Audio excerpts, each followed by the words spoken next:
पश्चिमी उत्तर प्रदेश की सहारनपुर लोकसभा सीट की जंग भी कम दिलचस्प नहीं है। राजनीतिक तौर पर इस सीट को लेकर बीजेपी और कांग्रेस के अपने अपने दावे हैं। साथ ही बसपा ये कहती रही है कि 2019 में उसने यहाँ से जीत हासिल की थी। इस बार भी उसी कॉम्बिनेशन से बसपा फिर से दावा कर रही है। इमरान मसूद यहाँ कांग्रेस के प्रत्याशी है, राघव लखनपाल यहाँ बीजेपी के और माजिद यहाँ बसपा के। क्या होगा इस सीट पर? क्या मुस्लिम वोटों का बंटवारा बीजेपी को फायदा पहुंचाएगा या फिर बसपा मुस्लिम और दलित गठजोड़ से फिर से जीत जाएगी? या इस सब के बीच कांग्रेस भी यहाँ उम्मीद कर रही है कि वोट उसको मिलेगी। तमाम जो हालात है उसका राजनीतिक तौर पर विश्लेषण करेंगे, लोगों से बात करेंगे और यहाँ के माहौल को समझाएंगे।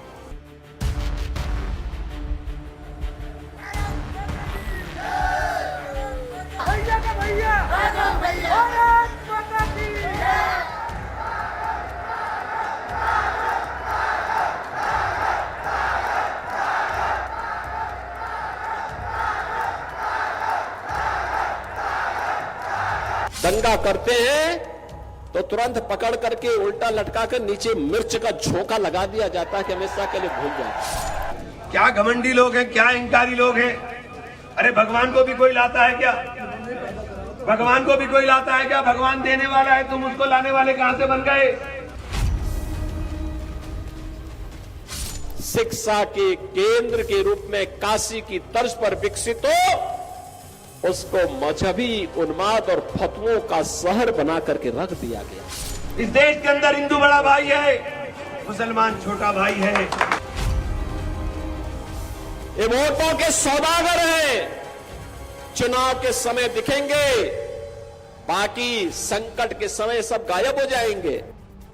सहारनपुर की हॉट सीट पर इमरान मसूद क्या राम नाम के सहारे चुनाव लड़ रहे हैं? राम नारा नहीं विश्वास है, ये भौतिकता की नहीं मन की प्यास है। राम नहीं मिलेंगे मंदिर के फेरों में, राम मिलेंगे शबरी के झूठे बेरों में। क्या इस बार शक्ति पूजा इस सीट पर जीत का बेस बनेगी? क्या बजरंग दल के पोस्टर से सहारनपुर का वोटर फिर ध्रुवीकरण की धारा में बहने वाला है? 2014 में नफरती जहर उगलने वाले इमरान मसूद 2024 में क्या सेकुलर बन गए हैं? इस बार जुबान पर बोटी बोटी की जगह राम राम और रोजी रोटी क्यों है? राम मिलेंगे मर्यादा से जीने में, राम मिलेंगे हनुमान जी के सीने में। अरे हनुमान जैसी भक्ति तो लेकर के आओ। अगर हनुमान जैसी भक्ति और मर्यादित आचरण लेके आओगे तो राम तो तुम्हें तुम्हारे सीने में मिलने का काम करेंगे। सहारनपुर की हॉट सीट पर ध्रुवीकरण रोकने के लिए इमरान के पैतरे कितने काम आने वाले हैं? मोदी योगी की विकास धारा में राघव लखनपाल की नैया कितनी दूर तक तैर पाएगी? बहुजन समाज पार्टी 2019 वाला पैटर्न क्या कंटिन्यू करेगी या फिर पवेलियन में बैठकर रोमांचक मैच का लाइव टेलीकास्ट देखेगी?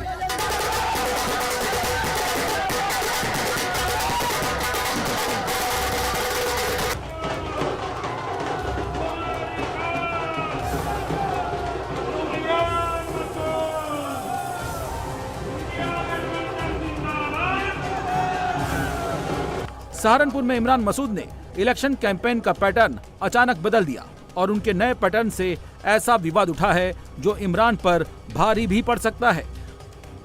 चुनाव प्रचार के दौरान इमरान मसूद देवबंद में सिद्धपीठ त्रिपुरी बालासुंदरी देवी के मंदिर पहुंच गए, दर्शन किए। मंदिर में मौजूद इमरान मसूद की फोटो जैसे ही वायरल हुई तो हिंदुवादी संगठन भड़क उठे। मंदिर के बाहर पोस्टर चस्पा कर दिए गए, विवाद खड़ा हो गया। आज हमारे मंदिरों के बाहर, साधु संतों के बाहर उनका आशीर्वाद लेने के लिए, उनका समर्थन लेने के लिए, उनका सहयोग लेने के लिए और धर्मनिरपेक्षवादी नेता आज लाइन लगाए हुए खड़े हुए हैं। अपने कोट के ऊपर जनेऊ पहनने हैं, अपने कपड़ों के ऊपर जनेऊ पहनने हैं, तिलक लगवा रहे हैं, मंदिरों में फर्जी पूजा अर्चना करते हुए दिखाई दे रहे हैं। लेकिन मैं उन लोगों को ये कहना चाहूँगा कि इस प्रकार का जो ढोंग और पाखंड आप कर रहे हो, ये ढोंग और पाखंड आपका केवल एक दिखावा है। और मैं इमरान मसूद से ये कहना चाहूँगा कि इमरान मसूद जी, आप चुनाव से अलग भी मंदिर में आइए, प्रतिदिन आते रहिए, वहाँ माथा टेकते रहिए, माता जी कल्याण करेंगी। विवाद के ही बीच इमरान मसूद राम नाम की कश्ती पर सवार हो गए। धर्मपथ के ट्रैक पर बीजेपी को पीछे छोड़ने की कोशिश में जुट गए। बार बार नारा लगा देते हैं हम राम को लाए हैं, जो राम नहीं, जो राम को लाए हैं हम उनको लाएंगे। क्या गीत चल रहा है? क्या घमंडी लोग हैं, क्या अहंकारी लोग हैं। अरे भगवान को भी कोई लाता है क्या? भगवान को भी कोई लाता है क्या? भगवान देने वाला है, तुम उसको लाने वाले कहां से बन गए? ये तुम्हारा अहंकार, ये राम ही तोड़ने का काम करेंगे।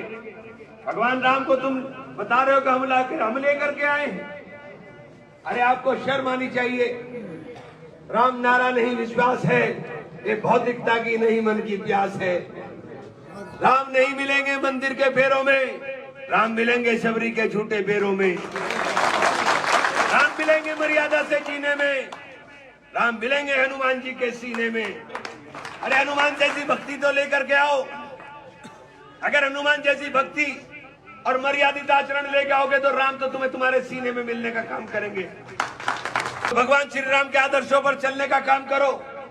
जब भगवान श्री राम को वनवास हुआ, आप चले गए वनवास के लिए, वन देवी ने स्वागत किया और कहा हे प्रभु मैं क्या कर सकती हूँ आपके लिए। तो भगवान ने कहा कि मेरे पीछे का रास्ता, जिस रास्ते से मैं चल के आया हूँ, उस रास्ते को सुगम कर दो, उसके कंकड़ पत्थर सब निकाल दो। मेरा छोटा भाई उस रास्ते से मुझे ढूंढता हुआ आएगा। ये करुणा, ये पीड़ा अपने छोटे भाई के लिए भगवान श्री राम के अंदर थी।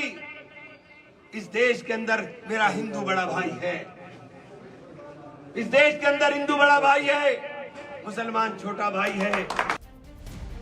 इमरान मसूद के राम, हनुमान और माता की भक्ति वाले वंडर्स को समझने के लिए सहारनपुर की सियासत समझनी होगी।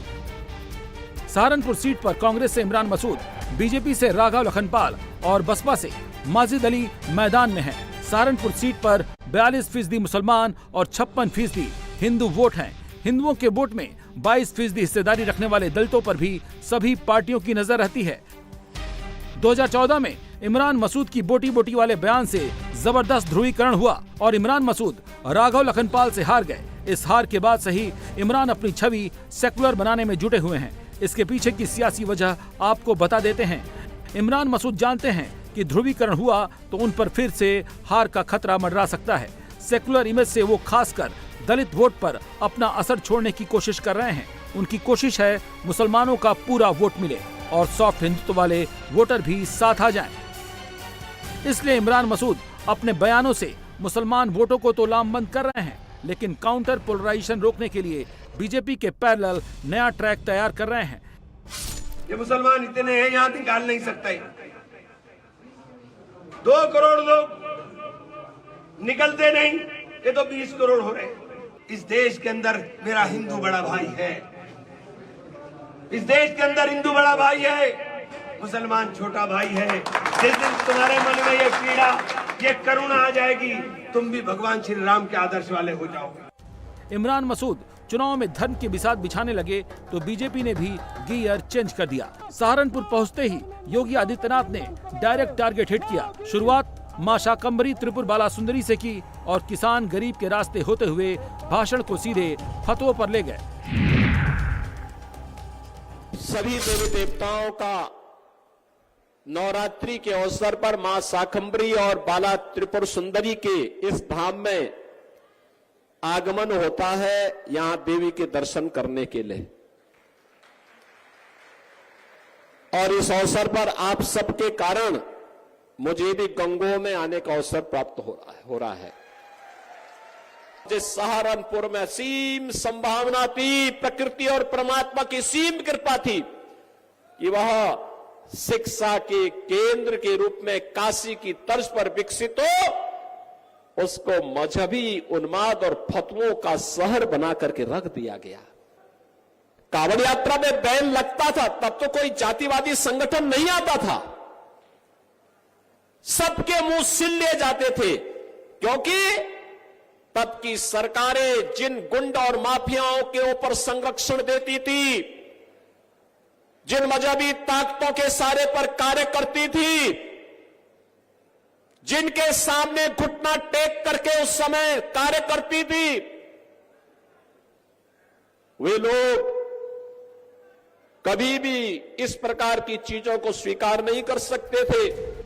अग्रेसिव मोड में कैंपेन कर रहे योगी ने यहां अतीक अहमद का नाम नहीं लिया, लेकिन ये जरूर बता दिया कि माफियाओं के लिए उनका सिस्टम कैसे काम करने वाला है।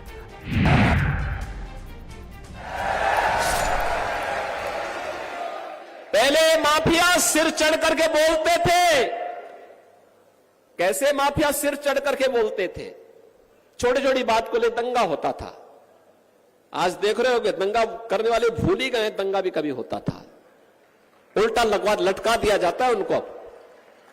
दंगा करते हैं तो तुरंत पकड़ करके उल्टा लटका कर नीचे मिर्च का झोंका लगा दिया जाता है कि हमेशा के लिए भूल जाए। और अगर किसी निर्दोष व्यापारी और बेटी के साथ कोई दुर्व्यवहार करता है तो बहनों और भाइयों, उस समय उसकी क्या दुर्गति की जाती है ये भी आपने देखा होगा। प्रयागराज का माफिया जबरदस्ती एक पिछड़ी जाति के व्यक्ति की निर्मम हत्या करने के आरोप में किस तरीके का व्यवहार करता था। और बहनों और भाइयों, उसकी प्रॉपर्टी को जब्त करके हमने गरीबों के लिए मकान बना दिए वहां। राघव लखनपाल के साथ बीजेपी फील्ड में जबरदस्त एक्टिव है। मोदी की रैली में राघव लखनपाल को लेकर हो रहा शोर बता रहा है कि लड़ाई आसान नहीं होगी। सहारनपुर आए पीएम मोदी भी राघव लखनपाल को जीत का मंत्र और कैंपेनिंग का नया एंगल दे गए। कांग्रेस के घोषणा पत्र में वही सोच झलकती है जो सोच आजादी के आंदोलन के समय मुस्लिम लीग में थी। कांग्रेस के घोषणा पत्र में पूरी तरह मुस्लिम लीग की छाप है और इस मुस्लिम लीग वाले घोषणा पत्र में जो कुछ हिस्सा बचा खुचा रह गया उसमें वामपंथी पूरी तरह हावी हो चुके हैं। मोदी ने मुस्लिम लीग की मुहर लगाई तो इमरान मसूद खुद मैदान में मैनिफेस्टो लेकर उतर गए। पूछ रहे हैं कि मुस्लिम लीग वाला कीवर्ड कहां छपा है, किस घोषणा में छपा है। आपके इस घोषणा पत्र को प्रधानमंत्री ने कहा है कांग्रेस का जो घोषणा पत्र है वो मुस्लिम लीग का घोषणा पत्र है, जैसे मुस्लिम लीग बनाती थी, जो बचा हुआ था। ये तमाम बातें। एक सेकंड, हमारे घोषणा पत्र में कहा 1 लाख वेतन हर शिक्षित युवा की पहली नौकरी पक्की। इसमें मुस्लिम लीग कहाँ से आई? 1 लाख हर साल हर गरीब परिवार की महिला को, हर गरीब परिवार की महिला को, इसमें मुस्लिम लीग कहाँ से आई? कर्ज माफी और MSP कानून की कानूनी गारंटी स्वामीनाथन फार्मूले वाली, इसमें मुस्लिम लीग कहाँ से आ गई? 400 रुपया प्रतिदिन कम से कम मजदूरी मनरेगा में, इसमें मुस्लिम लीग कहाँ से आ गई? और जनसंख्या गिनती करो, जनसंख्या जो आर्थिक रूप से पिछड़े हुए लोग हैं, OBC हैं, SC समाज के लोग हैं, उन लोगों की गिनती करके सामाजिक व आर्थिक समानता के लिए हर व्यक्ति हर वर्ग की गिनती, जो सामाजिक रूप से और आर्थिक रूप से पिछड़े हुए लोग हैं उनकी गिनती कर करके तभी तो हम दे पाएंगे। इसमें मुस्लिम लीग कहाँ से आ गई? मुझे बताइए। इसके अंदर मुस्लिम लीग अगर कहीं से आई हो तो मैं अभी चुनाव छोड़ दूंगा। इमरान मसूद जानते हैं कि मोदी की लोकप्रियता के आगे वो टिक नहीं सकेंगे, इसलिए वे चुनाव को इमरान मसूद वर्सेज राघव लखनपाल की लोकप्रियता के तौर पर लड़ने की कोशिश कर रहे हैं। राघव हमारा दोस्त है। 5 साल वो चुनाव दुश्मन है? नहीं, दुश्मन, राजनीति में दुश्मन नहीं होते, वैचारिक मतभेद होते हैं। मेरा बहुत अच्छा दोस्त है, लेकिन वो 5 साल जब जीता था तो वो खुशी के अंदर नहीं आया, क्योंकि वो खुश बहुत था, घूमता रहा इधर उधर। और फिर वो 5 साल हार गया तो उसको दुख इतना हुआ कि वो दुख में नहीं आया। तो 10 साल से तो जनता के बीच से गायब है। अब चुनाव के अंदर आ गए, ना किसी के तेरहवीं में, ना किसी के जीने में, ना किसी के मरने में। हर जगह तो हम रहेंगे, लोगों के मरने में, जीने में हम रहेंगे। सड़क पे चलते हुए आदमी से आप टेलीफोन नंबर मांगोगे, अगर 100 में से 2 नंबर दो के पास राघव का मिल जाए तो मुझे आप बता दीजिए। मुझे नहीं पता वो क्या कहते हैं और ना मुझे कोई लेना देना है उनके कहे से। मुझे लेना देना है कि मोदी जी क्या कहते हैं, मुझे लेना देना है कि योगी जी क्या कहते हैं, अमित शाह जी क्या कहते हैं, राजनाथ सिंह जी क्या कहते हैं, JP नड्डा क्या कहते हैं, भूपेंद्र चौधरी जी क्या कहते हैं। हमारा जो नेतृत्व है वो हर पल इसी बात की चिंता करता है कि कैसे देश की जनता को लाभ पहुंचाया जाए। आज हम सत्ता में हैं तो उस सत्ता का लाभ आम जनमानस तक पहुंचे, इस पर हमारा फोकस रहता है। और राजनीतिक दलों के लोग अपने राजनीतिक पापड़ सेकना चाहते हैं इस चुनावी दंगल में, तो वो उनकी मानसिकता है। सहारनपुर सीट पर 2019 में बसपा के फजलुर रहमान ने जीत दर्ज की थी। इस बार पार्टी ने टिकट बदलकर माजिद अली को मैदान में उतारा है, जो नए समीकरण तैयार कर रहे हैं, इमरान मसूद की टेंशन को बढ़ा रहे हैं। बसपा की नजर 6.5 लाख मुसलमान वोट पर है, 3.5 लाख दलित वोट पर है और इसी वोट पर इमरान मसूद की भी निगाह टिकी है। बीजेपी का फोकस 1.5 लाख राजपूत, 1.25 लाख सैनी, 1.25 लाख गुर्जर, 1 लाख जाट और 1.5 लाख ब्राह्मण वैश्य वोटर्स पर है। साथ ही दलित वोटों की हिस्सेदारी में भी राघव लखनपाल ज्यादा पीछे नहीं है। देखिए, बसपा फाइट में ही नहीं है, बसपा फाइट में नहीं है क्योंकि लड़ाई इस बार बिल्कुल अलग है। इस बार लड़ाई देश के संविधान को बचाने की है और संविधान को बचाने की इस लड़ाई के अंदर दलित, जो बसपा आधार जिसको मानती थी, दलित ही बहुत भारी तादाद में मेरे साथ है। तो हमारे पास सभी जातियों का, सभी धर्म के लोगों का समर्थन है। सब लोग मुझे सपोर्ट कर रहे हैं और सब लोग जानते हैं कि इमरान हार कर भी मैदान नहीं छोड़ता और ये जीत कर भी दिखाई नहीं देते। तो ये बुनियादी फ़र्क है और इसी फ़र्क के ऊपर ये चुनाव है। और लगातार मेरे पास प्रतिदिन यहाँ घर पे भी मुस्लिम समाज के लोग संपर्क कर रहे हैं, फ़ोन के माध्यम से भी। क्षेत्रों में भी हम जाते हैं, अगर कोई ऐसा गांव है जहाँ मिली जुली आबादी है तो वहाँ का मुस्लिम समाज भी हमारे कार्यक्रमों में आता है और हमें कहता है जी हमें साथ लगाइए, हम भाजपा से जुड़ना चाहते हैं। तो सबका, इसीलिए तो कह रहा हूँ ना, सबका साथ सबका विकास, इसीलिए सबका समर्थन भी मिलेगा। कांग्रेस और बसपा में आपस में चुनाव है, वो दोनों, उनकी प्रतिस्पर्धा है कि दूसरे या तीसरे पे कौन रहेगा। बीजेपी बहुत आगे है इस चुनाव में। सहारनपुर की हॉट सीट पर इमरान मसूद की टीम में मुसलमानों की तादाद सबसे ज्यादा है। वो दावा कर रहे हैं कि इमरान मसूद की बदली हुई इमेज इस बार रंग लाने वाली है। आपका नाम क्या है? मोहम्मद इरशाद। मैं तो कांग्रेसी। कांग्रेसी बस इमरान मसूद पक्का। इमरान मसूद भी, चाहे तुम भी खड़े हो जाओ, राहुल को वोट देनी मुझे तो। राहुल गांधी बस। क्या पसंद है राहुल गांधी में? अच्छा, बढ़िया। देश 400 का सिलेंडर था, आज 1100 पहुँच गया। उसके राज में 400 का सिलेंडर था, 1100 में पहुँच गया। ये बहुत सारे लोग ये कह रहे थे कि भाई बीजेपी जीत जाएगी। बड़ी भी मुझे भी अपने अपने अधिकार है, मुझे अधिकार अपनी वोट का। क्या माहौल है यहाँ, कौन जीत रहा है? मेरे ख्याल से भाई इमरान मसूद साहब का टिकट हो गया है। टिकट तो हो गया। हाँ, और जहाँ तक आइडिया अंदाज़ा है, वो एक अच्छे बड़े होशियार कैंडिडेट हैं और काम करने वाले भी इंसान हैं। तो मुझे उम्मीद है इंशाअल्लाह ताला उनकी सीट यहाँ से समर्थन कंफर्म होगी। महंगाई है? हाँ, महंगाई बहुत है और तो सब काम बढ़िया करवा रही है सरकार। रोड भी बनवा रही है, सारे काम करवा रही है बढ़िया, लेकिन महंगाई पे ही ध्यान नहीं दे रही। महंगाई पे कंट्रोल करना है। हाँ, तो आपके यहाँ से कौन जीतेगा सहारनपुर से? हमारे से तो बीजेपी जीतेगी जी। बीजेपी? राघव लखनपाल जी, राघव लखन। इमरान मसूद और माजिद? ना जी, वो नहीं जीतते, मुश्किल है। मुश्किल है। कांग्रेस या बीजेपी? बस यहाँ तो तीनों बराबर हैं। बीएसपी भी है, कांग्रेस भी है और आपका फूल भी है, सब बराबर है। कौन जीतेगा सहारनपुर से? कैंडिडेट बीजेपी का जीतेगा। बीजेपी का?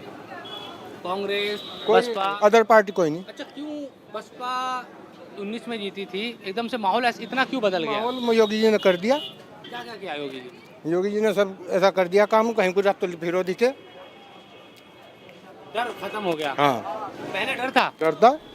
बीजेपी कार्यकर्ताओं का जोश भी टॉप लेवल पर है। मोदी योगी की रैली में आ रही मुसलमानों की भीड़ से कॉन्फिडेंस हाई है।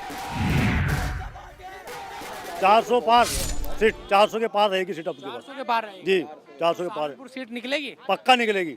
इमरान मसूद का क्या होगा? कुछ नहीं होगा, सब साइड में हो जाएंगे। तीसरे नंबर पे जा रहा है सर, इमरान मसूद तीसरे नंबर पे जा रहा है, क्योंकि मोदी जी ने बहुत अच्छे अच्छे काम किए हैं। सुलभ शौचालय बनाए हैं, लोगों के पक्के मकान बनाए हैं और सुविधाएं बहुत दी हैं। 500 पार। अब की बार 400 पार।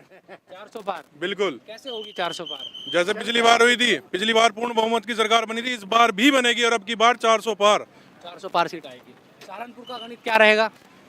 1 लाख वोटों से जीतेंगे राघव लखनपाल शर्मा। राघव लखनपाल। इमरान मसूद का क्या होगा? हारेगा 1%, सेकंड नंबर। बीएसपी? बीएसपी तो गिनती में ही नहीं है। जब अपना कैंडिडेट ही नहीं खड़ा कर पाई फजलुर रहमान है, वो तो गिनती में ही नहीं है। पिछली बार उसे जिता के उसे जीत गया था चुनाव में खड़े करके, इस बार तो वो खड़ा भी नहीं हुआ। माजिद अली को दे दे टिकट, जिसे कोई जानता नहीं। गणित ये है भाई, उधर तो वोट बैंक बट जाएगा आपस में उनका, बाकी क्या रह गया। आपको लग रहा है कि इमरान मसूद भी मुस्लिम है और माजिद भी, तो वोट बैंक बटेगा? तो 100% बढ़ता है, हर बार की बात है। ये फर्क भी पड़ेगा। संजय गर्ग जी भी आए हैं हमारे साथ, संजय गर्ग जी हमारे साथ आ गए, ठीक है। उनका जो वोट बैंक है, जो सपा के पूर्व विधायक रहे हुए 3-4 बार सिटिंग विधायक थे, वो अब हमारे साथ आ गए। उनका भी बहुत वोट बैंक है और वो हमारे साथ ही आएगा। इसलिए अब की बार 400 बार। और मोदी जी और राघव लगनपाल शर्मा यहाँ सहारनपुर से जीत के दिल्ली में बैठेंगे। इमरान मसूद का वो बयान तो बार बार वायरल हो जाता है, जो 2014 में दिया था इमरान मसूद ने। जी, देखो जो मन की बात है वो तो आ ही जा कहीं ना कहीं। बोटी करने वाली बात कह रहे होंगे आप लोग, तो उनकी प्रकृति यही है।